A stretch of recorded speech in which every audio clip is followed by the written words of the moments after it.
আমি ওকে ওইখানে 1 মাস থাকতে হবে। এবার দেখেন কোনো অসুবিধা হলে তখন যদি আমার আসতে হয় তখন কি করবো, এটাই আমি চিন্তা করছি। যেটা বলছে যে দেখো বুঝে শুনে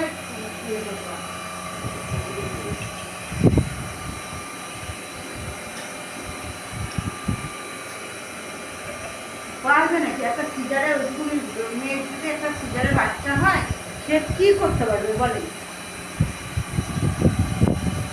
এটা বুঝতে হবে না, তাহলে কেমন মারা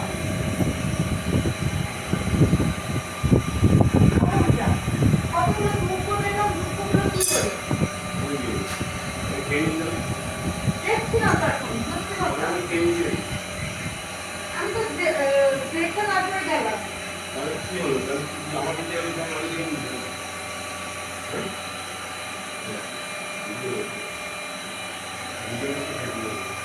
হ্যাঁ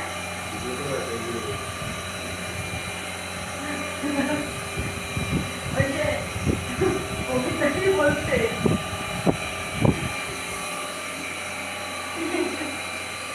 আর কি করবে বেচারির, আর কোনো কাজ নেই বেচারি এখন, শরীরও খারাপ হয়ে যাচ্ছে।